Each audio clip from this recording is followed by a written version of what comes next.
Bienvenue dans ProBike Shop TV. Aujourd'hui, nous évoquons le changement d'une potence. Pour cette opération, nous avons besoin d'un jeu de clés BTR 4 et 5, d'une clé dynamométrique avec ses embouts, d'un petit peu de graisse, une ficelle ou une sangle, un chiffon, du dégraissant et notre nouvelle potence. Pour cette opération, je vous conseille de stabiliser votre vélo sur un pied d'atelier pour plus de confort. Et on va également retirer la roue avant. Nous défaisons l'étrier, donc on va écarter en actionnant le levier et je défais la roue avant. Étape suivante, on va venir sécuriser la fourche à l'aide d'une sangle ou d'un petit bout de ficelle, ce qui va nous donner un peu plus de confort et de sécurité lors du démontage de la potence. L'étape suivante va consister à venir défaire notre cintre de la potence. Donc je vais dévisser à l'aide d'une clé BTR de 4 mm les 4 vis.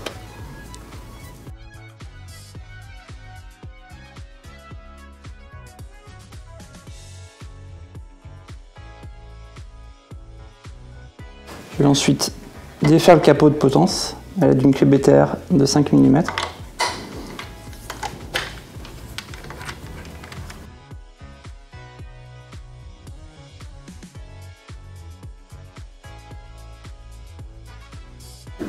Je vais ensuite défaire l'ancienne potence, toujours avec ma clé BTR de 5 mm.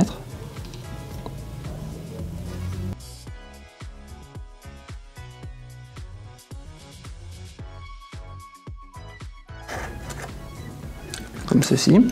Nous allons maintenant nettoyer le bout de pivot qui est apparent, afin de faciliter l'adhérence lors du montage de la nouvelle potence. Pour un pivot alu, j'utilise du dégraissant.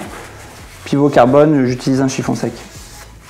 On va mettre en place notre nouvelle potence, celle-ci dotée de deux angles d'inclinaison, moins 6 degrés, plus 6 degrés. Avant de la monter, comme pour le pivot de fourche, je vais m'assurer que la potence est exempte de toute trace de graisse qui pourrait nuire à son adhérence. Je mets en place ma potence dans l'inclinaison voulue. On ajustera l'alignement et la précontrainte du jeu de direction le vélo au sol. Notre nouvelle potence est montée. Avant de monter les prochaines entretoises, on va s'assurer qu'il n'y ait pas de différence de hauteur par rapport au précédent montage, ce qui peut y arriver, hein. Il y a des hauteurs d'encombrement qui sont différentes d'une potence à l'autre. Donc je vais m'assurer que j'ai bien mon jeu fonctionnel, c'est-à-dire un delta entre le pivot de fourche et le sommet de l'entretoise qui me permettent d'avoir une amplitude de réglage. Avant la mise en place de mon bouchon, j'ai procédé à un petit graissage du filetage, parce que c'est toujours une zone qui est soumise aux projections. On n'est pas sur un VTT, mais il y a toujours un petit peu d'humidité qui peut se former. Donc ça nous facilitera le démontage ultérieur.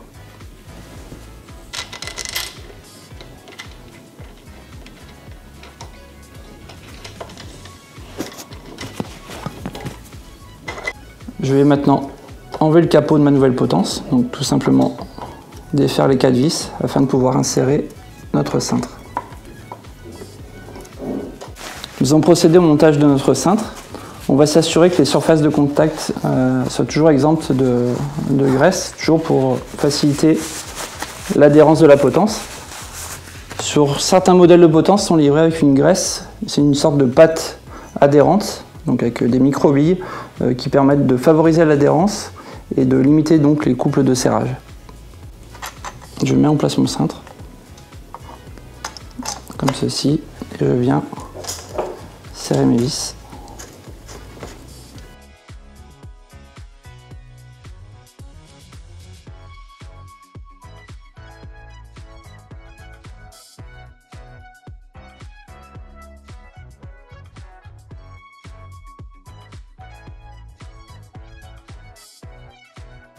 On va centrer provisoirement notre cintre, c'est de lui donner une position qui ne soit pas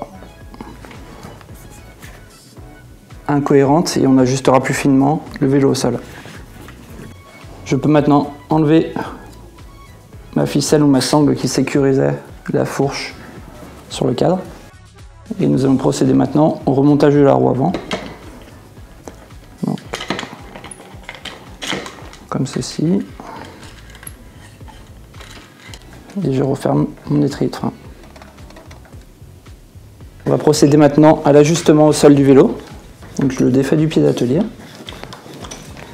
Première action, on va s'assurer que le jeu de direction est correctement précontraint.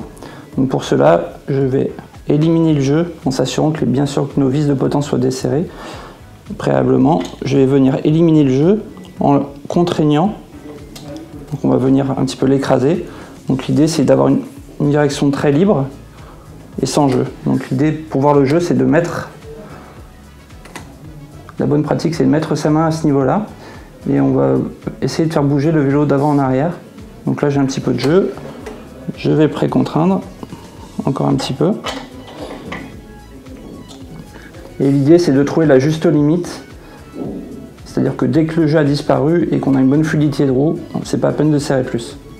Nous allons maintenant procéder au centrage de notre potence par rapport à la roue. Donc l'idée c'est de bien prendre son temps, c'est pas la peine de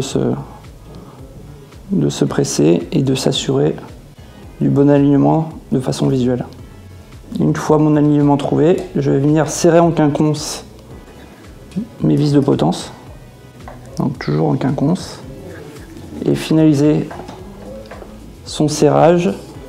Je la serre définitivement au couple préconisé par le constructeur, la 5 Nm maximum, à l'aide de ma clé dynamométrique, toujours en quinconce.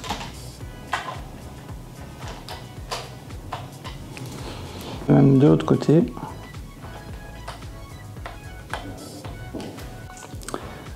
Je finalise le positionnement de mon cintre. Je vous invite également à consulter notre vidéo évoquant ce sujet-là. Et nous allons maintenant procéder au serrage final de la potence. Procéder au serrage final de ma potence. Donc le serrage se fera en croix pour bien répartir le couple de serrage. Et on va également s'assurer qu'on ait un égal espacement en bas et en haut. Et je procède au serrage final de ma potence, toujours avec les dynamométriques, sur un couple de 5 Nm comme indiqué sur la notice constructeur de la potence. Le montage de notre potence est terminé. Je vous remercie de votre attention. À très bientôt sur ProBikeShop TV.